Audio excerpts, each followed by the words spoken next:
dengan kisruh PPDB tahun ini. Untuk membahas tema ini pemirsa, kita telah menghadirkan narasumber luar biasa tentunya. Dari samping Sandra sudah hadir.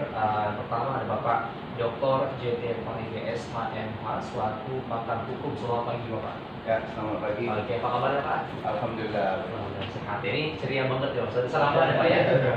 Udah, oke baik. Nah, di samping Pak Parige, pemirsa juga hadir di tengah-tengah kita, yaitu Bapak Alfahmi Lubis MPD sebagai selaku akademisi. Selamat pagi Bapak. Oke, selamat pagi. Assalamualaikum warahmatullahi wabarakatuh. Waalaikumsalam warahmatullahi wabarakatuh. Baik, sehat ya Pak ya? Ya, alhamdulillah. Meskipun masih dengan keadaan, masih dengan ternyanyi wabah COVID ya Pak ya, tapi harus tetap semangat dan harus terus beraktivitas sebaik mungkin pemirsa. Baik, untuk membahas tema kita hari ini Pak, karena tema kita hari ini adalah ada apa di balik kisruh PPDB tahun ini. Saya ingin langsung ke Bapak Lubis nih, Bapak Lubis. Nah, dalam peran Bapak sendiri seberapa parah sih Pak kisruh PPDB ataupun proses PPDB tahun ini sepanjang Bapak ketahui?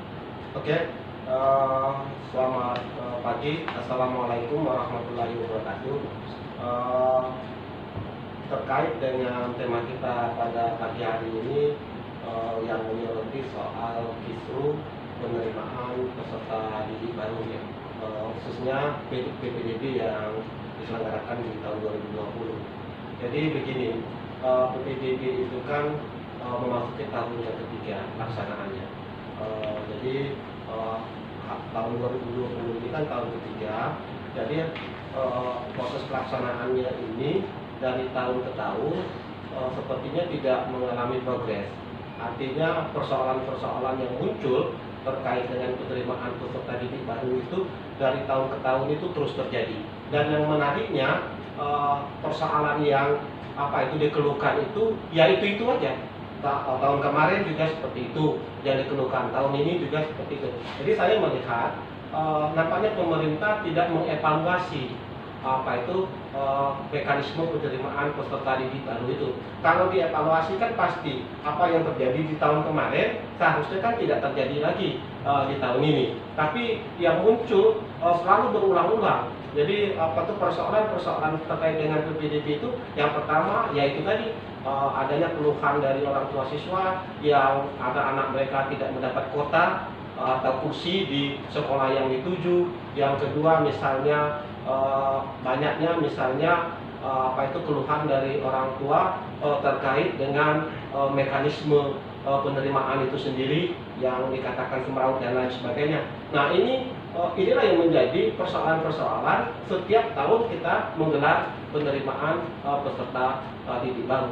Jadi seperti tahun ini juga masih muncul persoalan-persoalan yang dikeluhkan oleh orang tua siswa yang menyatakan misalnya anak mereka secara zonasi dekat dengan dengan sekolah yang dituju, tapi menariknya anak mereka harus terlempar tidak masuk dalam nominasi sebagai siswa yang diterima. Justru mereka sebaliknya menganggap ada anak yang seharusnya tempat domisilinya lebih jauh dari mereka, tapi justru diterima. Ini kan berarti kan ada persoalan dengan teknis mekanisme pelaksanaan dari PPDB itu sendiri. Berarti itu juga merupakan bentuk keluhan masyarakat. Iya, betul. Jadi pemirsa, itu salah satu ataupun beberapa keluhan yang disampaikan oleh Pak Amin tadi. Nah, berkaitan dengan keadaan saat ini Pak, dari Bapak sendiri, apakah ini ada indikasi atau langsung memfiakan dalam PPDB tahun ini? Oke, jadi begini, kan di dalam payung hukum yang dipakai kan ada surat edaran nomor 4 tahun 2020 dari Kementerian Pendidikan dan Kebudayaan. Itu sebagai payung hukum bagi seluruh dinas baik provinsi maupun kabupaten kota di dalam merancang terkait dengan penerimaan peserta didik baru. Nah, ada 4 jalur yang dipakai di dalam PPDB itu. Yang pertama itu jalur zonasi, di mana kota yang diberikan untuk jalur zonasi itu paling banyak 50%. Lalu ada jalur afirmasi itu 15% kota yang diberikan. Lalu ada jalur prestasi itu 30%, dan yang terakhir adalah jalur perpindahan orang tua, kota yang diberikan adalah 5%. Nah, yang paling disorot oleh masyarakat ini adalah jalur yang pertama tadi, jalur zonasi. Jalur zonasi itu sendiri adalah proses penerimaan peserta didik baru yang jadi parameter ukuran itu adalah kediaman orang tua peserta didik baru dengan sekolah yang dituju. Jadi semakin dekat radius kediaman dengan tempat dengan sekolah yang dituju, maka seharusnya semakin besar peluang untuk diterima di sekolah yang bersangkutan. Nah, yang menjadi problem itu mekanismenya sudah bicara seperti itu, tapi dalam kenyataannya banyak sekali anak-anak yang justru kediamannya dekat dengan sekolah itu tidak diterima, tapi ada anak-anak yang kediamannya jauh lebih jauh dari si orang tua yang satunya tadi malah diterima. Nah, ini kan muncul semacam pertanyaan dari orang tua. Ada apa? Kok tidak konsisten aturan itu diterapkan ketika proses penerimaan peserta didik baru? Nah, terkait dengan pertanyaan Anda, apakah ada pat gulipat kong-kelingkong di dalam penerimaan peserta didik baru ini? Sebenarnya secara fakta memang kita belum ada sekarang, tetapi kan bukan rahasia umum lagi bahwa di dalam setiap penerimaan peserta didik baru itu sering muncul selentingan dari orang tua siswa adanya praktek-praktek kulipat di dalam proses penerimaan peserta didik baru. Dan bahkan terbukti misalnya beberapa bulan yang lalu, misalnya di tanggal 26 Juni, pihak Polda Bengkulu sempat melakukan operasi tangkap tangan terhadap pegawai yang mengurusi masalah pendidikan ini terkait soal PPDB. Nah, artinya kan secara tidak langsung kejadian ini setidaknya membuka mata dan membuktikan kepada kita semua bahwa ada persoalan-persoalan di dalam proses penerimaan peserta didik baru itu. Oleh sebab itu kita berharap kepada aparat penegak hukum yang harus tegas kalau memang ada pejabat-pejabat di dinas pendidikan yang bermain di dalam proses penerimaan peserta didik baru ini, ya harus diberi tindakan hukum yang tegas. Dengan demikian kita berharap praktek kotor di dalam proses penerimaan peserta didik baru itu bisa dihindari. Oke, baik. Berarti seperti KKN itu apakah ada indikasi ke sana, Bapak? Secara ini kan sebenarnya bukan rahasia umum lagi, ya. Tapi kan secara hukum kan kita harus membuktikan. Nah, ini mungkin yang perlu. Kalau misalnya ada orang tua yang merasa dimintai uang bangku atau istilahnya apa-apa, ya boleh itu lapor ke aparat penegak hukum. Kan ada sekarang kan ada di Polda itu sendiri kan ada bagian khusus yang mengawasi terkait dengan pelaksanaan PPDB, atau bisa melapor ke dinas pendidikan baik di provinsi atau di kota kabupaten untuk bisa memfasilitasi persoalan-persoalan yang muncul secara teknis terkait dengan pelaksanaan PPDB ini. Ya, baik. Nah, saya mau ke Pak Farid lagi yang tanggapan selaku pakar hukum. Nah, menurut Bapak sendiri apa tanggapan Bapak, lalu menurut Bapak sendiri apa saja kekurangan untuk proses PPDB di tahun ini? Silakan. Iya. Yang saya lihat saat ini ya, adanya kita harus tahu dulu sebelum PPDB ini dilaksanakan, kita melihat bahwa ada mistake dari orang tua wali murid. Nah, ada ketidaknyambungan dari orang tua wali murid. Ketidaknyambungan ini apa? Mereka berpikir bahwa PPDB ini, apalagi sistem zonasi ya, ketika mereka mendaftar itu otomatis diterima. Betul. Nah, artinya apa? Kekurangan pemerintah di sini adalah sosialisasi terhadap peraturan-peraturan yang terkait dengan PPDB tersebut. Padahal realisasi yang benar di lapangan, ya, ketika kita mendaftar itu dilakukan verifikasi dulu layak atau tidak, baru dilakukan pengumuman. Nah, kita harus kembali dulu. Kenapa Permendikbud 44 2019 ini disahkan untuk PPDB ini? Karena apa? PPDB yang dilaksanakan di tahun-tahun sebelumnya itu tidak optimal. Nah, karena tidak optimal, maka pemerintah itu dikonsideran kita bisa lihat pemerintah berupaya untuk melaksanakan distribusi pendidikan secara adil. Nah, kalau kita melihat dari situ, artinya ada satu hal yang tidak dilaksanakan pemerintah dengan baik adalah sosialisasi tentang Permendikbud tersebut. Nah, itu yang pertama. Yang kedua, pemerintah tidak cepat tanggap dalam merumuskan juklat dan juknis. Apalagi di masa Covid seperti ini. Nah, di masa Covid seperti ini harusnya kan penumpukan, kemudian jaminan terhadap akses online tersebut, misalnya menggandeng pihak ketiga dan sebagainya. Nah, saya melihat ada hal-hal yang lemah dalam pelaksanaan PPDB saat ini. Mungkin itu. Nah, berarti memang kekurangan sosialisasi kalau iya, kekurangan sosialisasi pemerintah kepada masyarakat dengan sistem ini. Nah, kalau menurut perspektif hukum, Pak, ini kalau sistemnya seperti ini, apakah ini rawan terjadi pelanggaran atau bagaimana? Oh iya, pasti rawan terjadi pelanggaran. Karena begini, kita lihat sistem zonasi ya. Sistem zonasi yang dilaksanakan. Tadi sudah dikatakan bahwa 50% kuota untuk zona masyarakat terdekat. Gitu. Nah, di lapangan ini ada laporan bahwa untuk masuk ke sekolah yang lebih dekat, itu banyak orang tua wali murid sengaja membuat KK, sengaja membuat kartu keluarga di daerah domisili tersebut. Ini nggak masalah, sah-sah saja. Tapi harusnya ya, kalau dalam penerapan hukum ya, ada 3 hal yang harus kita lihat. Yang pertama, produk hukumnya.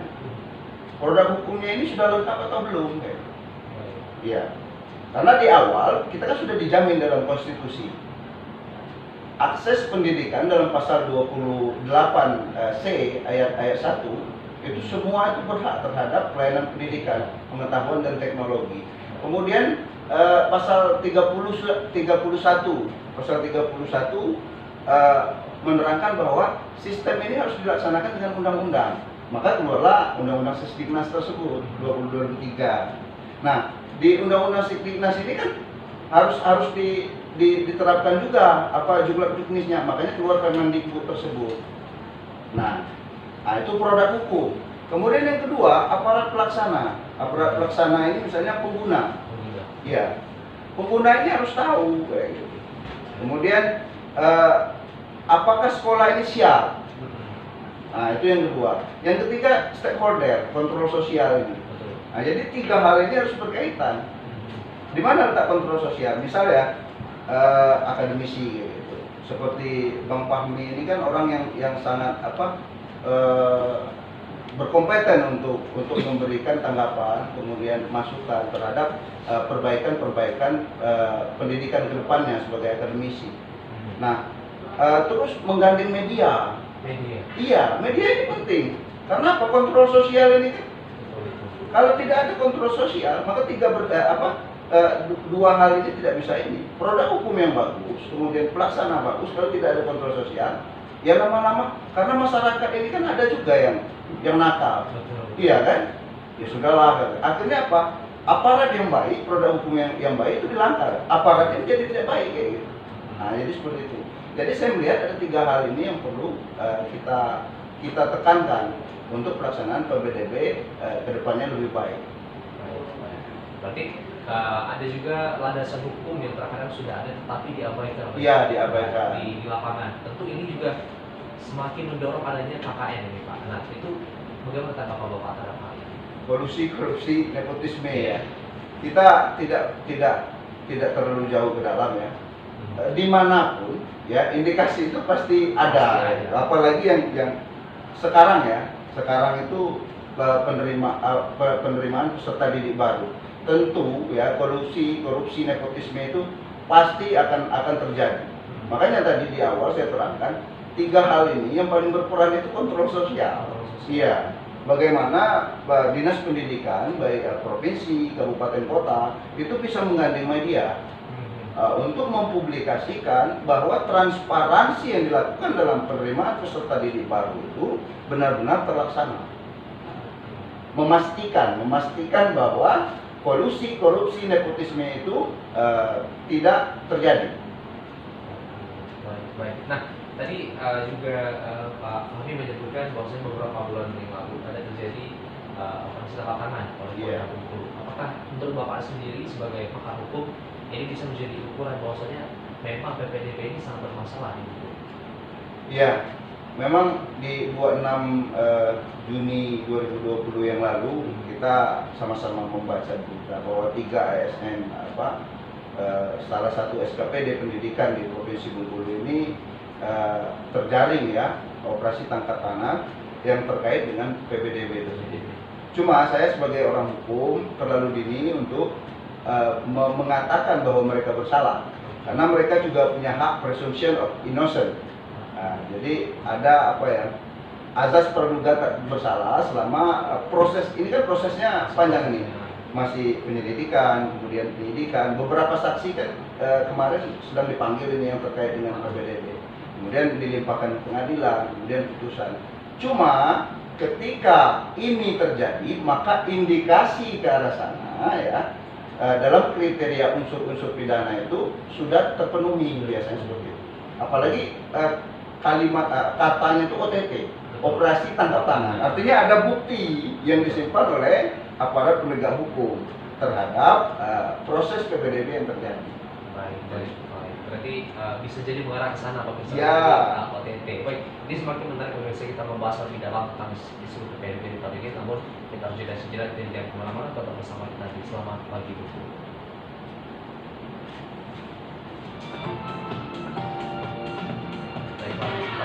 Ya. Berarti itu kemarin masih dalam proses ya Pak ya?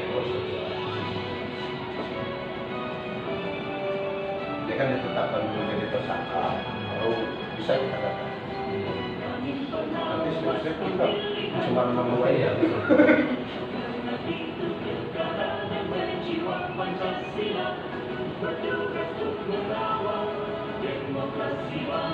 Kalau ini malah begitu. Saya masih punya dia ya. Pilkada sebagai Oh, iya, pilkada. Kita adalah bagian dari pesta demokrasi. Jadi ya. Iya, Mendeti. Aturan yang ada. Di Mendeti negara kemarin ketika saya seminar proposal juga Mendeti yang menjadi ketua Dan salah istri beliau masukan. Dilarang kampanye menggunakan fasilitas pemerintah, melibatkan ASN, dan atau melakukan politik uang. Ayo tingkatkan kesadaran bersama Iya. melakukan penggunaan anggaran terkait pilkada 2020. Kalau buku berarti cuma Kalau di IAIN syariah ya. Bersama bahwa saya ngajar juga di sana, mari kita laksanakan Iya. pilkada yang aman termasuk Pilpasca. dan demokratis. Saya juga. Cuma kalau yang lain kayak mungkin terakhir kemarin Pebi ya, Ekonomi sosial. paling hukum bisnis, Pancasila. Ini udah siap kok, mas, kamu masih main game aja sih, mas. Kemarin dia udah wisuda itu ya. Ketua. Jadi yang sudah yang datang itu cuma yang Perwakilan. perwakilan yang 9 orang. Selanjutnya yang lainnya itu Pokoknya aku muak sama kamu dan aku gak akan Terbaik juga. yang tuntutan mau foto dengan wajah dengan kecil, maka dibuat 7 hari sudah. 7 hari pakai sistem ini pergi dulu hari ini pergi dulu untuk pakai protokol kesehatan itu. Karena momen foto itu kan Ya itu yang dikecatnya itu kan itu. Iya. Apalagi yang viral itu robot tidak Iya. drop through. Berarti hasil juga ya Pak ya? Seperti oh yudisium. Kalau kami nggak yudisium, dilarang. Saya kepala Badan Narkotika Di Nasional. kami juga tergantung fakultas ya Pak. Ada yang fakultas itu nggak mau kayak usulin nggak pakai mereka. Kalau Indonesia pakai Indonesia itu tarbiyah, terus Messi, kalau usulin mereka nggak pernah pakai. Wajib orang. Ya ini Saya juga mengimbau kepada seluruh masyarakat Provinsi Bengkulu. 1. Untuk menjauhkan diri dari penyalahgunaan dan peredaran narkoba. Patah. 2. Apabila BNN. seorang dikcet yang sudah terkena narkoba, segera laporkan ke BNN Provinsi Bengkulu. Jadi kalau BNN itu rehabilitasi secara gratis tanpa Polda dipungut biaya itu apapun. polisi Tiga, itu. apabila mendengar ada pengedar maupun bandar narkoba di lingkungannya agar segera melapor ke BNN Provinsi Bengkulu maupun BNN Kabupaten dan Kota. Cangkoha, stop narkoba. Halo warga Bengkulu, saya Maricin hadir di layar TV kesayangan Anda akan menghadirkan sebuah program yang sangat spektakuler dan ini baru pertama kali hadir di kota Bengkulu.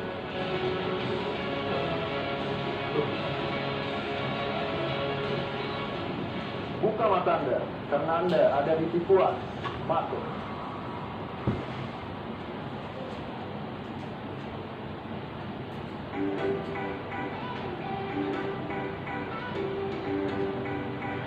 Berarti kalau zonasi itu Pak Halo, seperti Reka. Ini sini bakalan ngajak teman-teman jalan sekalian untuk jalan-jalan bersama Kadis Jadi ada Papua yang Kabupaten Mukomuko ke air terjun sekarang Sungai. Penasaran kan gimana? berani Terus ya. kita menegakkan itu dengan benar. Fungsi kali ini saya sudah berada di Kabupaten Mukomuko. Kami akan berkunjung ke air terjun Sika yang tingginya mencapai 80 meter. Terletak di Desa Lubuk Silada, Kecamatan Terapejaya yang merupakan satu keindahan alam yang menakjubkan. Memang komitmen bersama untuk kita itu masuk.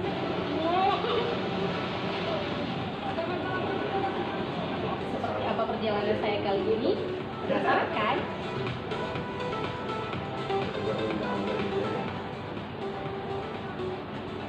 Saksikan pelesiran hanya di RBTV setiap Rabu pukul 21 waktu Indonesia bagian Barat.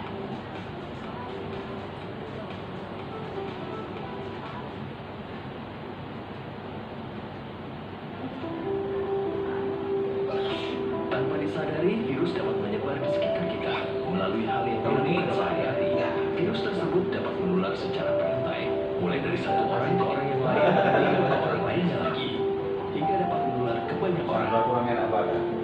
Kita dapat mencegah penularan virus. Tutup hidung dan mulut ketika batuk atau bersin. Buang tisu bekas pakai ke tempat sampah tertutup. Cuci tangan pakai sabun sesering mungkin. Semakin banyak yang mencegah, semakin banyak yang terlindungi. tertinggi ya. Itu pengetesan tingkatan masalah.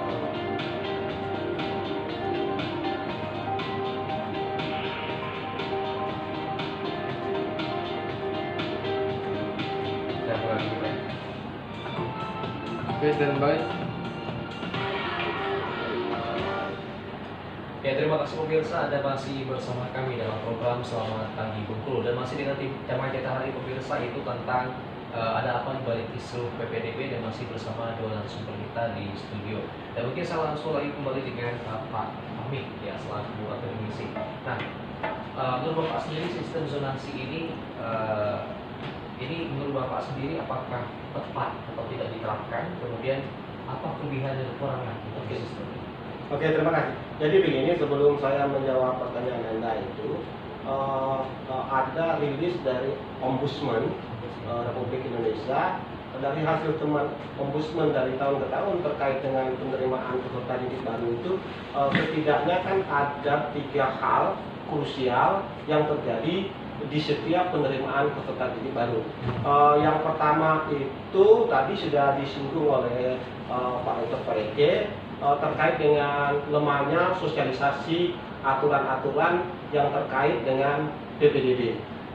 Seringkali misalnya antara waktu pendaftaran dibuka dengan sosialisasi PPDB itu ruangnya itu sempit sekali. Jadi akibatnya masyarakat itu banyak yang tidak tahu, tidak paham tentang mekanisme penerimaan peserta didik baru ini tadi. Sehingga muncul itu tadi, yang muncul di masyarakat itu kalau mendaftar misalnya ke sekolah A, itu mereka mengira otomatis bakal diterima. Padahal kan ada proses verifikasi karena kan yang mendaftar itu kan banyak, sementara daya tampung sekolah kan sedikit. Jadi harus perlu ada proses seleksi. Nah itu seharusnya disosialisasikan kepada masyarakat bahwa begitu mekanismenya, bahwa ada tahapan-tahapan sampai pada kesimpulan nanti anaknya diterima atau tidak. Nah yang kedua adalah terkait dengan daya tampung. Antara daya tampung dengan peserta itu peserta didik yang mendaftar itu timpang sekali. Sementara kota yang siap ke sekolah itu kan katakan 200-250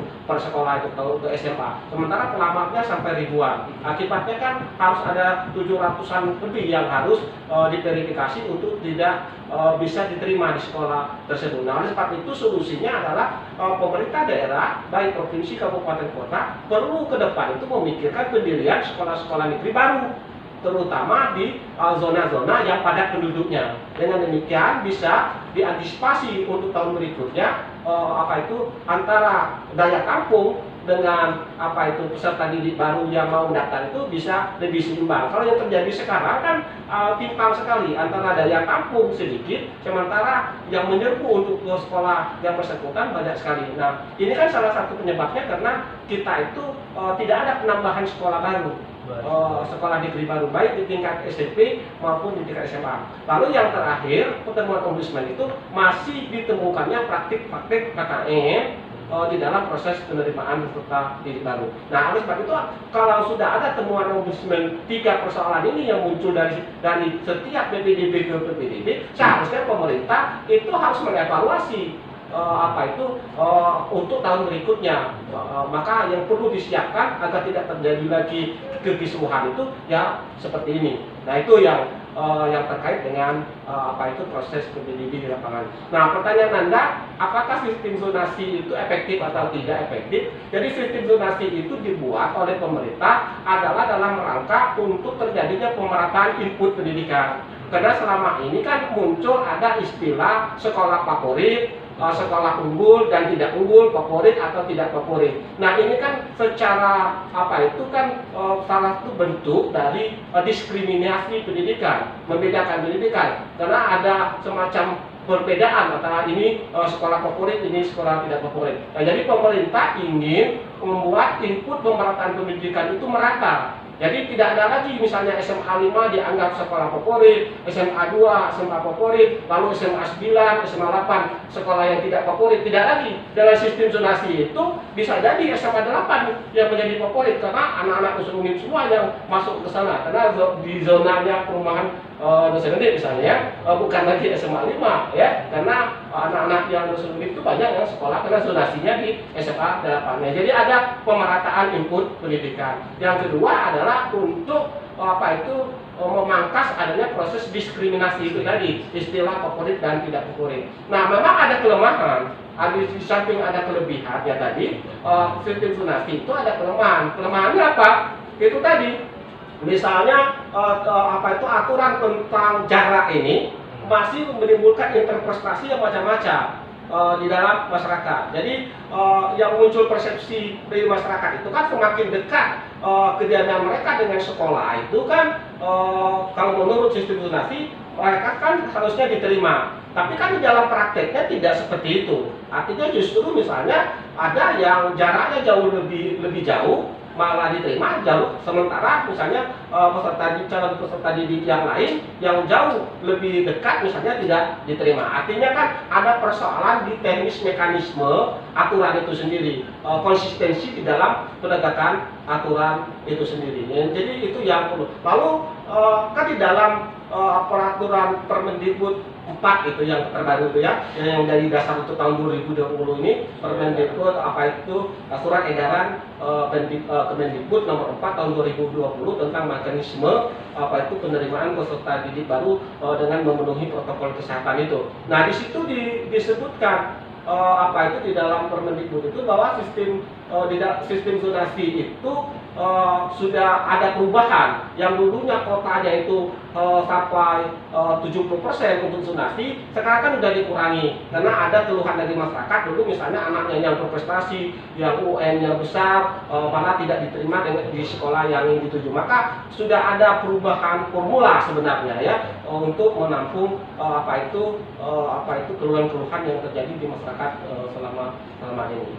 Baik. Nah, selain dengan adanya mungkin mekanisme yang belum benar-benar dibentuk secara baik, lalu apakah ada dugaan sekolah ataupun unsur petugas yang bermain dalam hal ini pada PPDB tahun ini? Ya, kalau kemungkinan itu pasti ada, karena ini kan pasti kalau kan sekarang itu kan muncul kan hukum ekonomi.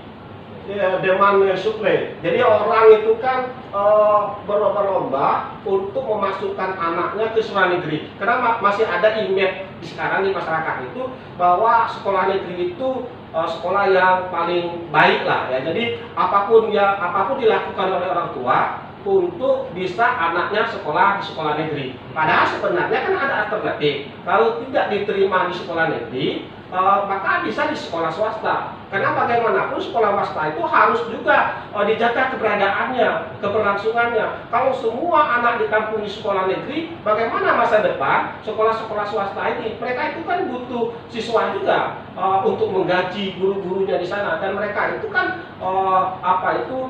terlibat berkontribusi dalam mencerdaskan kehidupan bangsa. Jadi saya juga kritik pemerintah, jangan dalam proses PPDB itu anak-anak itu dipaksa harus ditampung seluruhnya di sekolah negeri. Tapi bagaimana juga pemerintah bisa juga menjaga keberlangsungan sekolah-sekolah swasta ini. Jadi masyarakat juga harus diedukasi bahwa kalau anaknya tidak diterima di sekolah negeri, maka banyak alternatif sekolah-sekolah swasta yang bisa tempat anak mereka sekolah. Dan ini yang paradigma ini yang perlu juga dirubah di dalam masyarakat kita. Jadi kalau terkait dengan praktek-praktek itu pasti ya, memang kita tidak bisa kalau secara hukum kan harus dibuktikan. Tapi kan bukan rahasia umum lagi kalau yang muncul selentingan di masyarakat itu, kalau misalnya untuk bisa diterima masih ada muncul praktek-praktek KKN sebagaimana banyak disinyalir banyak pihak itu. Baik. Nah, kalau menurut Pak Marika sendiri terhadap dengan adanya sistem yang mungkin masih perlu diefektifkan, menurut Bapak seberapa mungkin pelanggaran itu bisa terjadi di sekolah dalam proses PPDB ini dalam perspektif hukum misalnya? Iya. Kalau kemungkinan pasti akan terjadi dimanapun itu akan terjadi. Cuma yang saya soroti ada 3 hal kelemahan yang perlu disiasati oleh penyelenggara PPDB. Yang pertama, ini kan ada sekolah yang rame pendaftar, ada sekolah yang tidak rame pendaftar. Nah, kalau rame pendaftar, ini rentan sekali terjadi kong kali kong di antara para kingkong tersebut. Ya, itu yang pertama. Yang kedua, kecurangan lain. Kecurangannya yang lain yang saya sebutkan di awal tadi ya, seperti kakak, dia tempas 1 tahun sebelumnya, dia bikin 1 tahun sebelumnya. Kemudian sistem mapping untuk mengukur zonasi antara peserta dengan jarak sekolah. Itu kan ada keluhan, memang ada keluhan mapping yang terjadi kurang 1 meter atau kelebihan 1 meter kayak gitu. Tapi ya kita nggak bisa membuktikan bahwa memang terjadi kong kali kong. Cuma yang perlu kita garis bawahi, komitmen penyelenggara ya, penerimaan peserta didik baru ini untuk melaksanakan dengan baik, tanpa ada diskriminatif, demokratis, dan adil. Nah, yang terakhir, ini berkaitan dengan tugas pemerintah. Seharusnya tidak ada lagi lah yang sekolah yang ramai pendaftar dan sepi pendaftar. Tugas pemerintah apa? Bagaimana mendongkrak kualitas sekolah-sekolah yang belum mencapai, misalnya kalau indikasi kriteria akreditasinya. Kalau kriterianya SDM-nya yang ditingkatkan kayak gitu. Misalnya disekolahkan, diberi beasiswa guru-gurunya, dibiayai untuk studi banding ke sekolah-sekolah yang bagus penyelenggaraan pendidikannya dan sebagainya. Nah itu, jadi kalau pertanyaannya kemungkinan terjadi, ya pasti dimanapun pasti kemungkinan terjadi. Cuma tetap ya, makanya saya sampaikan bahwa pentingnya social control itu untuk menjamin transparansi ya, kinerja penerimaan peserta didik baru ini terlaksana dengan baik dan benar. Oke, baik. Nah, lalu ini kan memang sulit Pak dibuktikan kalau bicara pembuktian tentunya, walaupun tadi Bapak Yusuf bilang sudah menjadi rahasia umum bahkan. Lalu ini bagaimana Pak dari pakar hukum atau mungkin dari teman-teman yang bergelut dalam hukum untuk bisa membongkar ataupun mengatasi barangkali ada kecurangan dalam hal ini? Karena sulit diungkapkan atau sulit dibuktikan. Ya, terima kasih. yang saya perlu garis bawahi dan pemirsa semua garis bawahi, perbuatan ini kan terjadi sistematis, ya kan, terstruktur dan masif. Nah, yang harus dilakukan oleh aparat penegak hukum ya kinerja yang sistematis, terstruktur dan masif juga untuk membongkar ini. Tapi kalau komitmen penegak hukum tidak ada, ya ini nggak mungkin terbongkar. Nah, itu. Oke, berarti dibutuhkan komitmen. Iya, komitmen semua pihak dalam memberantas ketidakadilan yang terjadi, diskriminasi yang terjadi, undemokrasi yang terjadi. Baik. Berarti ini diperlukan pemirsa seluruh elemen bekerja sama tentunya untuk mengawasi proses berjalannya pendidikan di Provinsi Bengkulu bahkan di Indonesia depannya. Baik, kembali ke Pak Fahmi terkait dengan adanya OTT yang tadi Bapak sebutkan pada bulan Juni lalu. Lalu bagaimana tanggapan Bapak sebagai akademisi melihat proses ini? Jadi terkait dengan adanya peristiwa OTT terkait dengan penerimaan peserta didik baru, saya sebagai masyarakat dan sebagai seorang yang bergelut di dunia akademik miris. Di dunia pendidikan kok masih ada praktek-praktek seperti itu.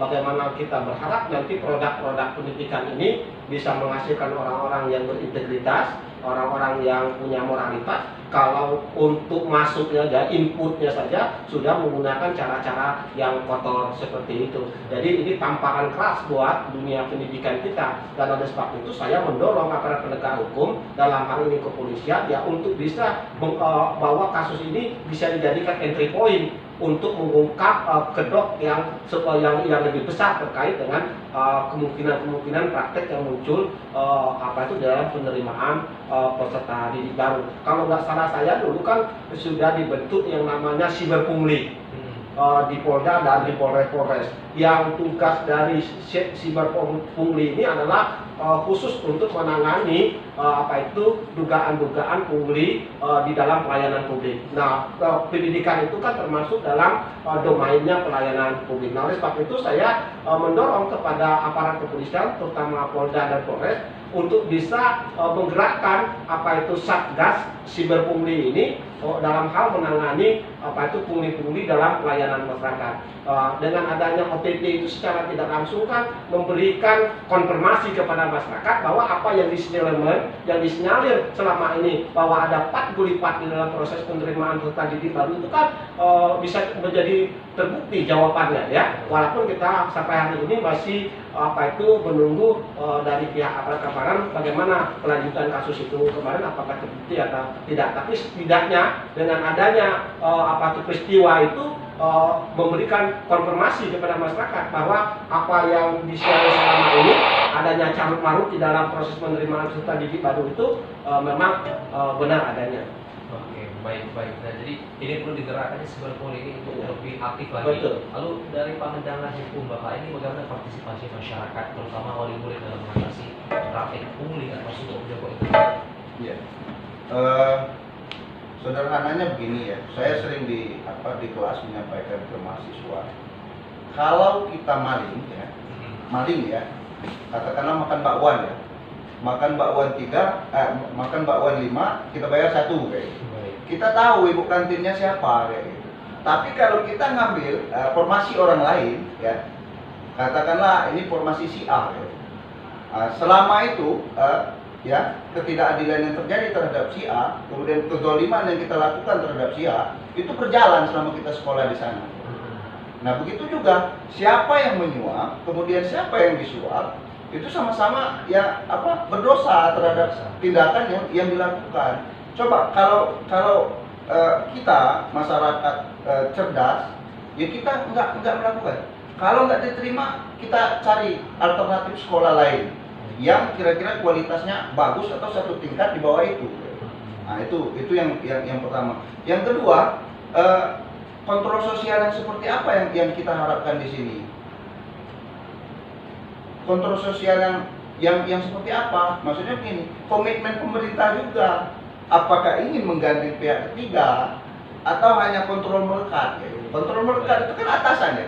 Kalau PPDB-nya panitia, maka kepala sekolah yang mengawasi. Kalau sekolah, maka yang mengawasi Dignas kayak gitu. Itu kontrol melekat kayak gitu. Tapi kalau kontrol melekat ini kan rentan juga tadi yang dikatakan oleh Pak Fahmi, Pak Gulipat ini tadi. Ya, kalau apa ya, asal Bapak senang kayak gitu kan, apa indikasi-indikasi bisa terjadi. Nah, sekarang komitmen pemerintah mau nggak mengganti PLN. Misalnya media, media itu kan cepat. Ketika ditemukan sesuatu, dipublis, kemudian viral, aparat turun kayak gitu. Jadi tindakan represif terhadap apa kejadian-kejadian yang bertentangan dengan apa tujuan dibentuknya peraturan perundang-undangan terhadap sistem pendidikan nasional itu bisa dilaksanakan dengan baik. Ya. Jadi perlunya kerjasama ya. Ya, kerjasama yang baik. Juga social control baik dari semua pihak, tentunya media juga berperan besar tentunya dalam mengontrol hal ini. Baik, mungkin ini sebagai terakhir juga untuk Pak Reke, sebagai praktisi hukum Bapak, saran Bapak ini mau sampaikan kepada kepala daerah baik itu provinsi maupun tingkat kabupaten kota berkaitan dengan PPDB ini. Ya.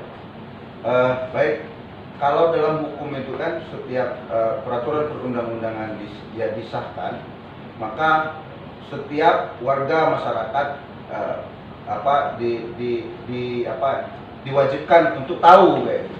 Cuma permasalahannya bahwa masyarakat kita ini kan semuanya tidak punya akses terhadap informasi publik tersebut. Nah, ada baiknya ya pemerintah provinsi, kabupaten, kota mensosialisasikan setiap peraturan perundang-undangan yang terkait dengan PPDB tersebut. Ya kalau bisa dari simpul terkecil, misalnya tingkat kelurahan, tingkat kecamatan, ya gitu. Jadi jangan wakil-wakilnya saja, gitu. Jadi sehingga wali murid yang ingin mendaftarkan anaknya di proses PPDB ini menjadi cerdas. Oh, selama ini saya tidak tahu sistem zonasi itu seperti apa. Sekarang saya tahu. Oh, afirmasi itu apa? Gitu. Oh, ternyata saya ini masuk dalam afirmasi. Gitu. Kemudian perpindahan orang tua, gitu. Kan ada semua itu.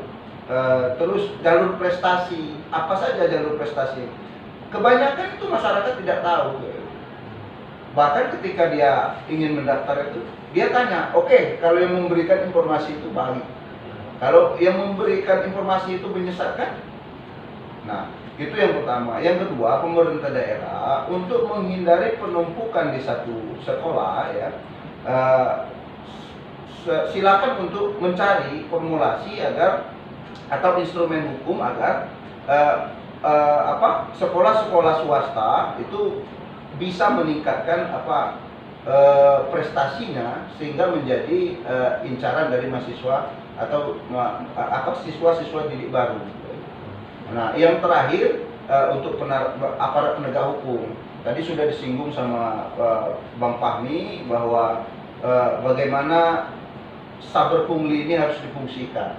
Jadi setiap elemen dalam kegiatan PPDB ini, baik masyarakat, kemudian pengguna jasa, terus sekolah, kemudian aparat penegak hukum, itu tetap satu track, satu koridor. Bagaimana menjamin tidak terjadinya diskriminatif di bidang pendidikan, kemudian demokrasi ini berjalan dengan baik, terus pemerataan akses pendidikan yang layak itu terjadi. Tidak ada lagi sekolah unggul, tidak ada lagi sekolah yang tidak unggul. Nah, harapannya ya bagaimana pemerintah provinsi, kabupaten, kota mencari formulasi yang baik. Mungkin itu. Baik. Terima kasih Pak Reke. Mungkin terakhir juga untuk Pak Fahmi selaku akademisi, mungkin pesan dan juga harapan Bapak itu untuk pemerintah, bahkan masyarakat dan juga tentunya pelaksana PPDB ini sendiri. Bisa. Oke, terima kasih. Yang pertama, pemerintah saya berharap baik apa itu pemerintah provinsi, kabupaten, kota melalui dinas pendidikannya masing-masing untuk melakukan evaluasi secara menyeluruh terkait dengan penerimaan peserta didik baru tahun 2020. Dengan harapan apa?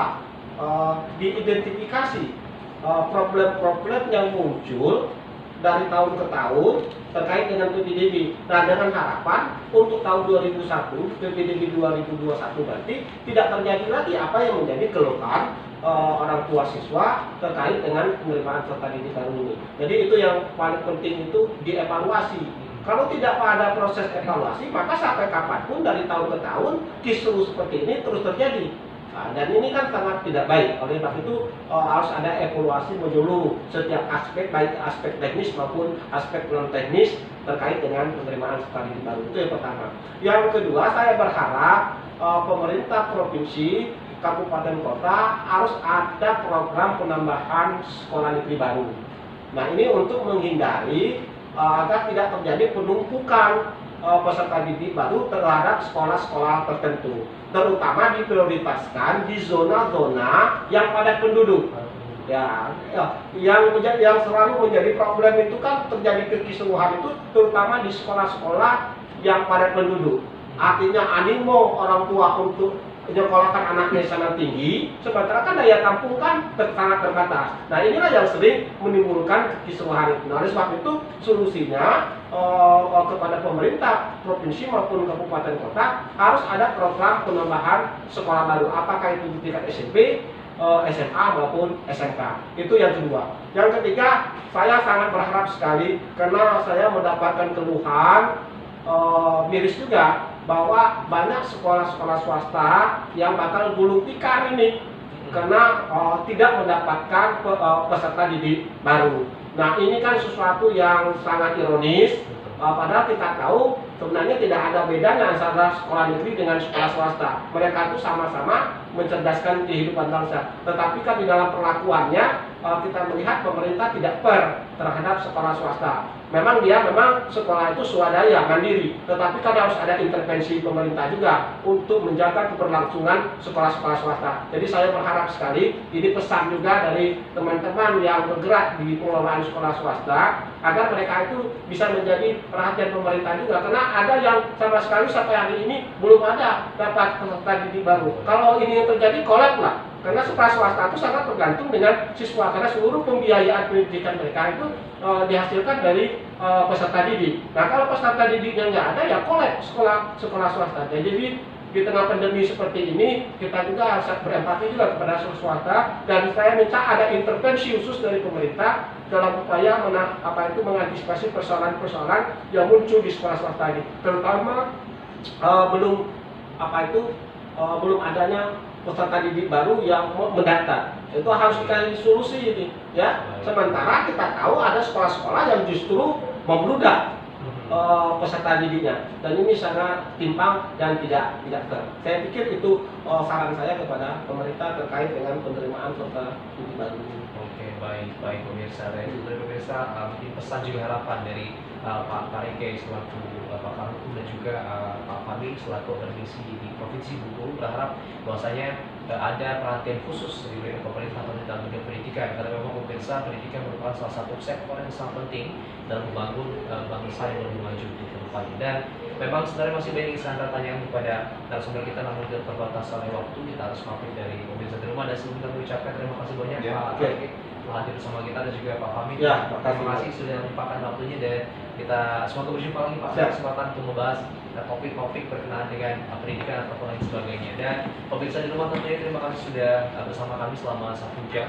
Dan pemirsa jangan lupa saksikan terus Selamat Pagi Bengkulu setiap hari Senin hingga Sabtu pukul 8.00 waktu Indonesia Barat. Terima kasih. Saya Sandra Hidayat. Assalamualaikum warahmatullahi wabarakatuh. Waalaikumsalam.